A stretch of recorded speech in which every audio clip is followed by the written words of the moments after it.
Labdien, cienījamie skatītāji! Šodien Rošas veselības pusstundā ar ekspertu mēs sarunāsimies par krūtsvēža skrīninga lomu agrīnā krūtsvēža ārstēšanā. Un šodien mums ciemos ir divi eksperti un došu vārdu dāmām, lai ar sevi iepazīstina. Lūdzu! Labdien! Es esmu Kristārs Močs, strādāju Rīgas Austrumu Klīniskās universitātes slimnīcā, Latvijas onkoloģijas centrs, krūts ķirurģijas nodaļā, esmu ķirurgs. Un es esmu Gunta Purkāne, strādāju Pauls Stradiņa Klīniskajā universitātes slimnīcā un pēc profesijas, pēc specialitātes esmu onkologs ķīmijterapeits. Un mani sauc Sandra Svara, esmu Rošas pacientu ceļa attīstības partnere. Šodien, ja mēs runājam par krūtsvēža ārstēšanu, Latvijā situāciju, kā jūs vērtējat? Par situāciju krūtsvēzi Latvijā varētu teikt, ka esam uz pareizā ceļa. Latvijā tiek veikts mamogrāfijas skrīnings vecuma grupā no 50 līdz 69 gadiem. Savukārt šī skrīninga aptvere nebūtu tik laba, kā mēs to būtu vēlējušies. Līdz ar to tā situācija Latvijā ar krūtsvēzi saglabājās arvien nedaudz bēdīga. Tajā ziņā, ka lokāli izplatīts krūtsvēzis un arī primāri diagnosticēts metastātisks krūtsvēzis ir sastopams pārāk bieži.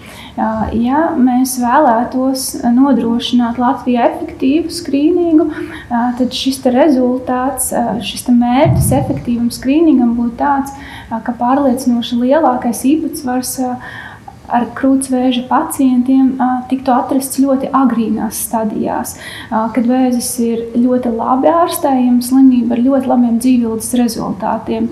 Līdz ar to es teiktu, ka situācija Latvijā gribētos, lai mums būtu labāk šis skrīninga aptvere un šie agrīnie krūtsvēži kļūtu arvien vairāk, savukārt primāri metastātiski un lokāli izplatīti arvien mazāk. Es labprāt gribētu vēl pievienot par skrīningu kopumā. Jebkurš skrīnings valstī izmaksā ļoti dārgi. Ļoti dārgi. Un, lai šis atmaksātos valstī, tā skrīninga aptverē, respektīvi būtu jāatsaucās cilvēkiem uz skrīningu apmēram 70 līdz 75%. Ja tas nenotiek, tad faktiski tā ir valsts izmesta nauda. Un mani diezgan izbrīna mūsu sabiedrība, kura ir gana kritiska pret to, ka veselības aizsardzībā nav naudas, medikamentiem pietrūks naudas, nav radioloģiskie izmeklējumi. Un tajā pašā laikā, kur valsts iegulda tādus milzīgus līdzekļus, lai šo skrīningu veiktu, šī atsaucība ir gaužām maz. Ja mēs paskatāmies uz krūts mamogrāfijas skrīningu, tad pagājušais gads ir 30%. Nedaudz vairāk ir dzemdes kaklam un zarnu skrīnings ir pavisam zems. Tā kā es teiktu, ka skrīnings ir ārkārtīgi laba lieta, jo tas gala mērķis skrīningam ir viens, protams, agrīna diagnostika, bet mēs gribam samazināt mirstību no krūtsvēža. Tas ir mūsu gala mērķis, kas mums ir gan augsts. Paldies! Vai es pareizi sadzirdēju, ka šobrīd jūs pacienti, kuriem tiek diagnosticēts krūtsvēzis, jūs redzat biežāk 3. un 4. stadijas pacientus nekā tad, ja pacienti apmeklētu regulāri to un izmantot iespēju veikt šo krūtsvēža skrīningu? Mūsu mērķis, atkal sakot, ir diagnosticēt audzēju, ka tas nav neredzams, nejūtams, asimptomātisks. Arī uz skrīningu dažkārt sabiedrībā ir tādi mazliet maldīgi priekšstati.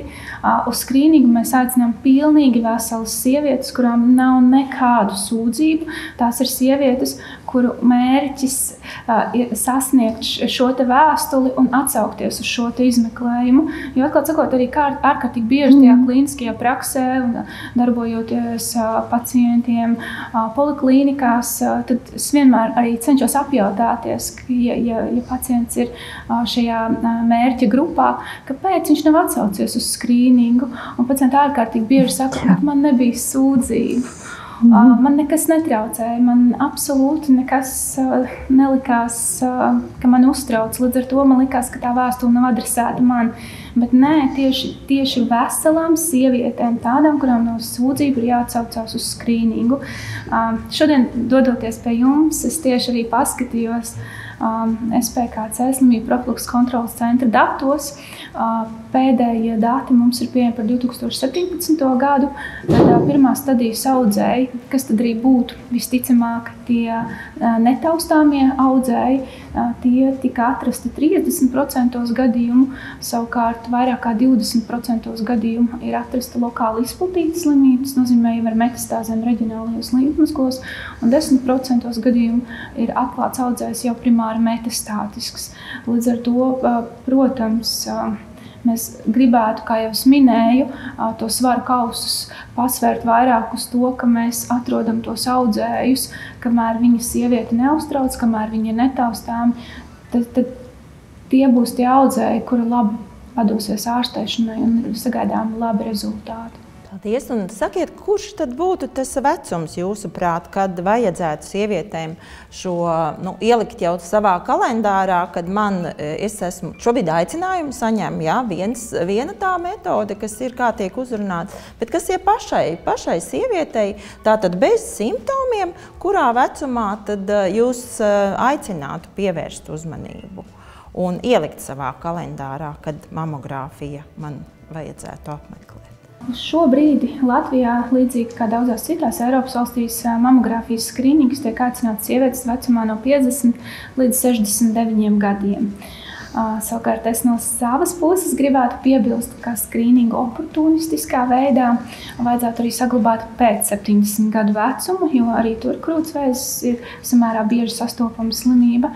Un es domāju, ka tajā brīdī, kad mēs Latvijā sakārtosim savu mamogrāfijas skrīningu labā stāvoklī, funkcionējošā, izmaksu efektīvā režīmā, es domāju, ka nākamais, kas būtu jāķerās klāt, būtu šī vecuma grupa no 40 līdz 50 gadiem, jo arī šajā vecuma grupā krūtsvēzis ir samērā bieža saslimšana.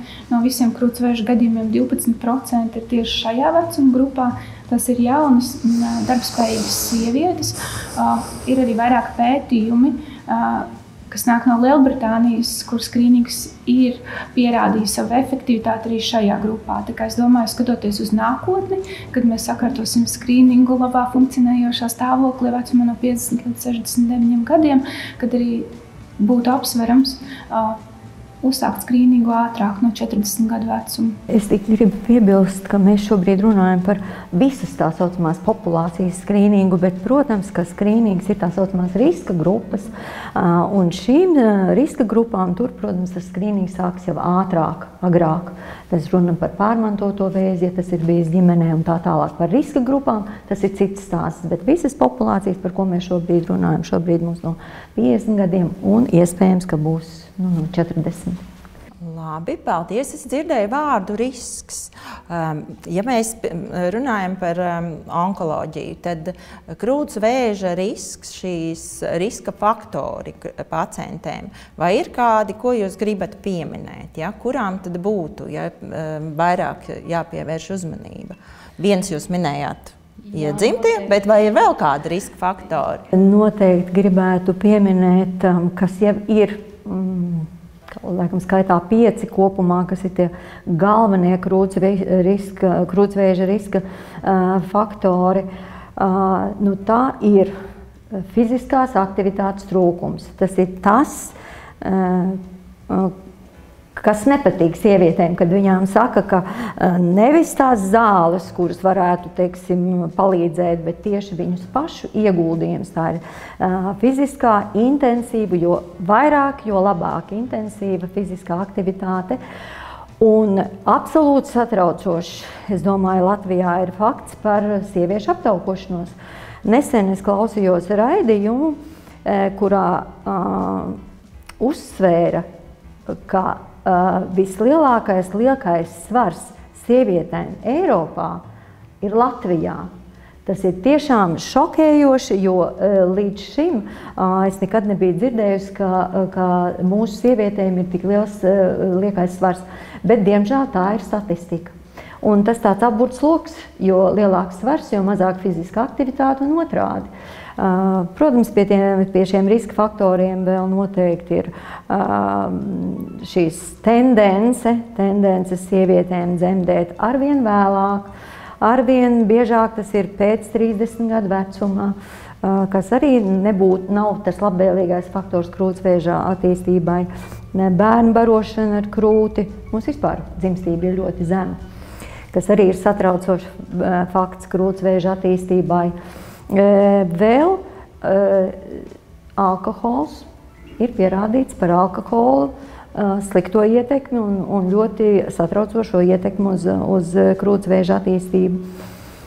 Mēs runājam arī par kontracepciju, par saprātīgu kontracepciju, jo arī tur ir dati, ka šī kontracepcija ilgstoša var sekmēt krūtsvēža attīstību.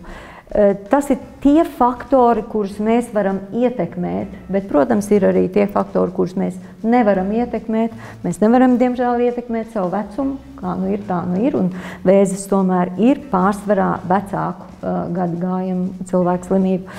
Un arī pārmantotību, šie genētiskos faktors mēs arī nevaram ietekmēt, bet mūs satrauc visvairāk tie, kurus sievietes var ievērot, samazināt šos riska faktorus, lai krūtsvēzis neattīstītos.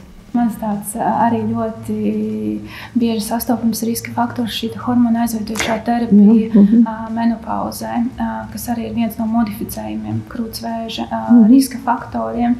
Un vēl brīvdienās tā pārlasot literatūru, man iekrita ļoti acīs tāda rindkopa, kur bija šīs te aplēses, ka 40% no krūtsvēžiem, kas attīstās menopauzē, ievērojot jau profesors uzskaitītos riska faktorus, būtu novēršana. Šis te novēršanais vēzis. Jā, mēs tiešām strādājam gan ar ginekologiem, gan ar pašām sievietēm, jo ir jau ļoti vilinoši sievietei arī postmenopauzē būt jaunai, veselai un tievai, bet, diemžēl, vecums nāk arī ar savām nelabvēlīgām pusēm, bet ja būs saglabāta šī fiziskā aktivitāte, par ko mēs runājam, un saprātīgs ēšanas režīms, tad iespējams arī šo jaunību paildzināt. Nu tā, bet es piekrītu Kristai, ka bieži vien, pat cik mēs visām sievietēm prasam šo hormonu aizvietojušās terapijas esamību vai neesamību menopauzē, tad tiešām ir pietiekoši augsts procents, kas ilgstoši ir lietojušos hormonu aizvietošo terapiju un ir attīstījies krūtsvēzis. Ja sieviete, tagad apzinīga sieviete, ievēro veselīgu dzīvesveidu, sporto, un kā jūs iedrošinātu viņu, kā jūs iedrošinātu, lai šī sieviete dodas uz mamogrāfiju, un kad pati krūts mamogrāfija, tas process nav nekas neizdarāms, ja? Jo ir dažādi aizspriedumi sabiedrībā. Jā, protams, aizspriedumu sabiedrībā ļoti daudz. Man liekas, vārds aizspriedumu vispār pats par sevi parāda, kad ir ļoti daudz, varbūt kaut kādos brīžos nezināšanas vai varbūt ne līdz galam tāda izanalizēta informācija, jo, kā jau izskanēja arī šī podkāsta sākumā, tad atklāt sakot, nav jau ļoti daudz lietas, ar ko mēs varam iedarboties vēzim, kas tieši būtiski uzlabo dzīvildzi. Tad mamogrāfija ir mūsu paaudzes tāda iespēja, faktiski mamogrāfijas skrīnings, jo iepriekšējos 100 gadus atpakaļ šāda iespēja nebija. Iet uz mamogrāfijas skrīningu, nebija iespēja atrast vēzi tik agrīni. Un mans tas iedrošinājums būtu tāds, ka cilvēkiem būt drosmīgiem, būt atbildīgiem, būt vērīgiem un rūpīgiem pret sevi. Jo tikai tad, kad mēs esam tādi patiesi rūpīgi pret sevi, ja mēs tā patiesi iedziļinamies sevī, kā mēs jūtamies, kam dzīvē ir nozīme un kam dzīvē nav nozīme, tad varbūt pat tiešām tad varbūt patiešām, jā, sievietēm pēc 50 gadiem es no visas sirds novēlētu būt tādām rūpīgām, iejūtīgām pret sevi un par sevi padomāt pirmām kārtām par sevi, par savu veselību, par savu fizisko aktivitāti un varbūt tādā jaukā draudzeņu kompānijā nevis aiziet vienu reizīti uz teātri un kafejnīcu apēst kūciņu, bet vienu reizīti visām kopā uzorganizēt kādu jauku tikšanos un aiziet uztaisīt mamogrāfijas skrīningu, atbalstīt vienam otru, būt drosmīgiem, būt atbildīgiem un gal galā būt veseliem. Jā, es gribēju teikt, ka, protams, ka katrs cilvēks un katra sieviete ir pati atbildīga par savu veselību un vēl tāds mīts, ka vēzis jau man nebūs. Kādreiz, kad mēs arī runājam ar šiem pacientiem, kāpēc viņas nav gājušas un uz šīm skrīningu procedūrām, man nevienam ģimenē nav bijis, man jau tas vēzis nebūs. Es gribu teikt, ka vēzis var skart jebkuru. Mēs tiešām nevaram pat nosapņot, kā tas varētu būt. Šī slimība nejautā, šī slimība, kā tur krievu valodā tāds teiciens uz pilnas veselības fona. Tā kā neskatoties to, ka sieviete jūtās labi un viņai nekāda apdraudējuma viņai liekas nav, tas ir tas, kas ir obligāti jādara, jo cita ceļa nav, tas ir vislabākais ceļš, lai šo slimību konstatētu agrīni. Un es gribētu teikt, ka varbūt būtu vēlams, lai ģimenē, tur, kur ir mammas un meitas, lai arī meitas varbūt pasakotu līdzi, ja mamma ir šajā vecumā no tiem 50 līdz 69 gadiem, pārprasīt mammiņu, vai tu esi bijusi, jo skrīnings šobrīd mums ir katrus 2 gadus, un reizi viena sieviete saka tā, Jā, es biju uz mammogrāfijas skrīningu, tas bija kāds 4 gadus atpakaļ es biju. Tātad tas ir regulāri jādara, jo tie 2 gadi ir pietiekoši ilgs laiks, lai varētu šis audzējs attīstīties. Tā kā vajadzētu iedrošināt mammām, meitas un meitām mammas atbilstošajā vecumā. Un tā kā jau Krista teica, draudzenes tiešām daudzreiz tiekās savā starpā un runājās par visu ko, bet derētu arī paprasīt, vai tu biji, vai tas darbiņš ir izdarīts. Un vēl es domāju, ka varbūt tāds faktors, kas biedē un varbūt attur sievietes bieži vien ir tas, kas viss sekos, kas varētu sekot. Tās ir tās bailes no iespējamās diagnozes. Varbūt dažām sievietēm jau zemapziņā kaut kas jau tur tāds sajūta ir, ka tur kaut kas varētu būt. Bet tā kā nebaidīties no tā, bet noteikti iet, jo gan šī pati mammogrāfija, kas nav varbūt īpaši tāda patīkama procedūra, bet es domāju jaunās tehnoloģijas, kas ir kļūst aizvien tādas pieejamākas un patīkamākas sievietēm, ka no tām nebaidīties un iet, un arī apzināties, ja arī ir tā atrade aizdomīga, vai tas audzējs ir atrasts, vienmēr atcerēties, ka šis gadsimts ir tiešām iezīmējās ar ļoti salīdzinoši lieliem panākumiem audzēja ārstēšanā, ja tas ir agrīni diagnosticēts. Paldies! Un ja pa agrīnu ārstēšanu, sakiet, profesori, tā tad ir dažādi posmi, ja?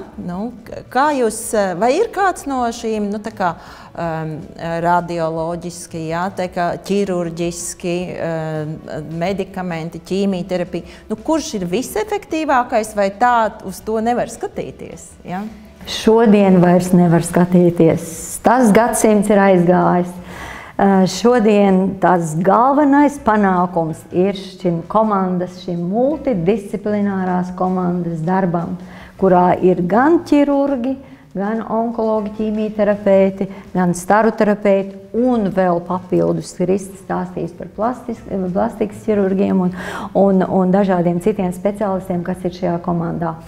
Es pat gribētu teikt, manuprāt, nav vairs nevienas, vismaz ļoti reti, kad ir kāda sieviete ar krūts vēzi, kurai būtu aprobežojušies, mēs runājam par agrīnu audzēju, kura būtu aprobežojusies tikai ar vienu ārstēšanas metodu. Tas praktiski vairs nav. Mēs esam visi šajā komandā, un tikai tas komandas darbs beigās nes tos labos rezultātus. Labi, paldies. Jūs jau minējāt par krūts ķirurģiju un pēc tam sekojoša krūts rekonstrukcija. Sakiet, doktor Krista, kāda ir jūsu pieredze un padalieties ar klausītājiem?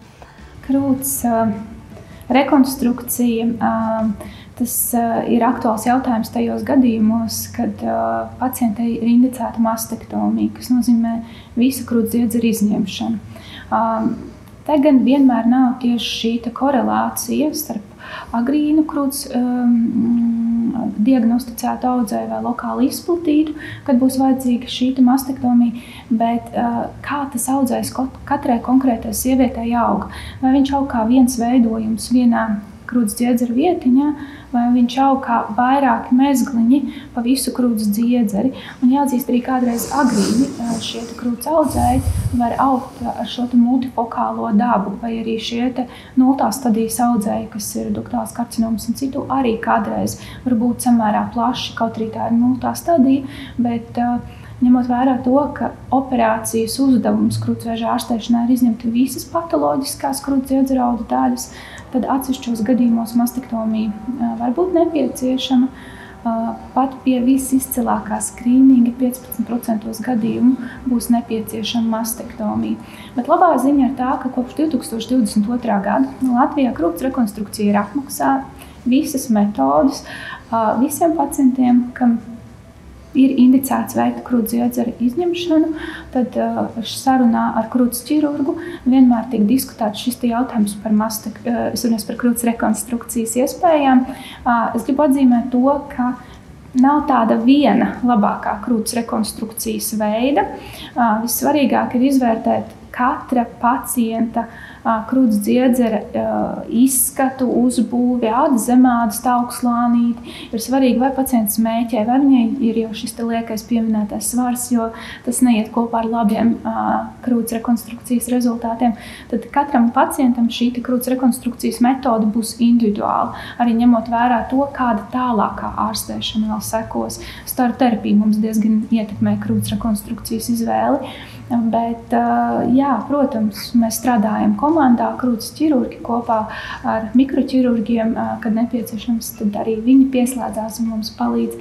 Un vēl tāds ļoti svarīgs punkts, ne tikai par krūts rekonstrukciju un to slimo krūts dziedzera pusi. Visbiežāk jau sievietēm pēc 50 gadiem ir ļoti svarīgs arī jautājums par otra krūts dziedzera simetrizāciju, un to nekad nevajag aizmirst.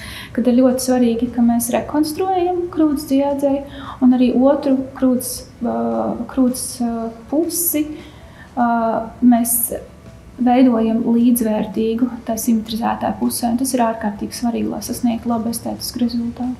Prieks dzirdēt, ka tiek domāts ne tikai par šo ķirurģiju sākumā, bet arī, teiksim, tajā ārstēšanas procesā, jo es saprotu, ka rekonstrukcijas operācijas seko vēlāk, ja, nekā, vai tas ir vienlaicīgi? Visbiežāk mēs vienmēr izvērtējam iespēju pacientam veikt krūts rekonstrukciju vienmomentā, izņemot krūts dziedzeri, jo tur pacientam būs vislabākais šis psiholoģiskais moments. Bet gadījumā, ja kādreiz ir nepieciešama staru terapija, tad atsevišķiem pacientiem mēs varam izvēlēties un ar pacientu izdiskutējot. Vienmēr viss ir diskusijā, ka mēs sākotnēji izņemam dziedzeru, pabeidzam ārstēšanu un tikai tad veicam rekonstrukciju. Bet pārsvarā uzsvars ir uz šo vienmomentu krūts rekonstrukciju, bet krūts rekonstrukcija gandrīz vienmēr būs vajadzīgas vairākas operācijas. Tur ar vienu operāciju veikt krūts rekonstrukciju, īpaši pie lieliem krūts dziedzeriem, kopā ar simetrizāciju parasti nē, tās ir 2 etapu operācijas. Pirmā, kur mēs izņemam krūts dziedzeri, ievietojam audu espanderu, vai tad veicam ārstēšanu kā vienmomentu rekonstrukciju, izvēloties pieņemamāko metodi. Paldies! Un vai ir kāds vēl atbalsts, kas pacientēm ir būtisks? Jā, es saprotu, ka vizuāli tiek par viņām domāts, lai viņas atbalstītu emocionāli, jo saslimšana bieži vien ir taisni emocionāli sagrauj cilvēkus, kas ir onkoloģija. Vai ir vēl kādi atbalsti pacientēm? Jā, es domāju, ka tas atbalsts ir ārkārtīgi svarīgs. Šis atbalsts pirmais, es domāju, sievietei ir ļoti, ļoti svarīga, lai būtu rehabilitācija ģimenē. Lai būtu sapratne, ja šāda slimība ir skārusi, kas ir arī zināmā mērā sākotnēji kaut kāda kosmētiskas defekts, īpaši jaunām sievietēm, kas ir svarīgi, bet ļoti svarīgi ir tās mūsdienas šodien iespējas. Bet rehabilitācija ģimenē ir pirmais un svarīgākais sievietei sapratne no vīra, no bērniem, no pārējiem ģimenes locekļiem. Un otrs ir ļoti svarīgs arī rehabilitācija sabiedrībā, jo nereti tieši visa šī vīzija, kas ar šo sievieti notiks, ja tas audzējs tiks konstatēts, kāda būs ārstēšana, kāda būs šī sabiedrības attieksme, šai sievietei liek iebāzt galvu kā strausam smiltīs un neiet nekur, kad viņai jau radušās ir aizdomas, ka tur varētu būt grūts audzējs.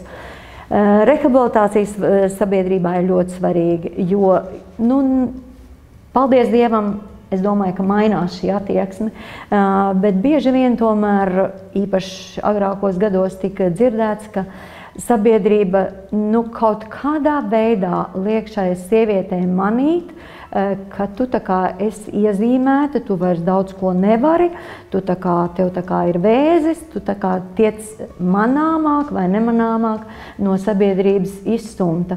Un tas ir ļoti, ļoti svarīgi, lai sabiedrība saprastu, ja šī slimība ir tā, ko cilvēks neizvēlās, un katrs var būt skarts, neviens no tā nav pasargāts, bet ka šī slimība, īpaši, ja tā ir agrīni diagnosticēta, ir ārstējama, kā daudzas citas agrīna krūtsvēža paciente, kur pateicoties šiem komandas darbam var būt vesela, skaista, aktīva visu atlikušo mūžu. Tā kā šī rehabilitācija sabiedrībā ir jābūt, nedrīkst sabiedrība būt nežēlīga un likt manīt, ka tu esi savādāks nekā citi cilvēki apkārtējie, tu esi tāds pats.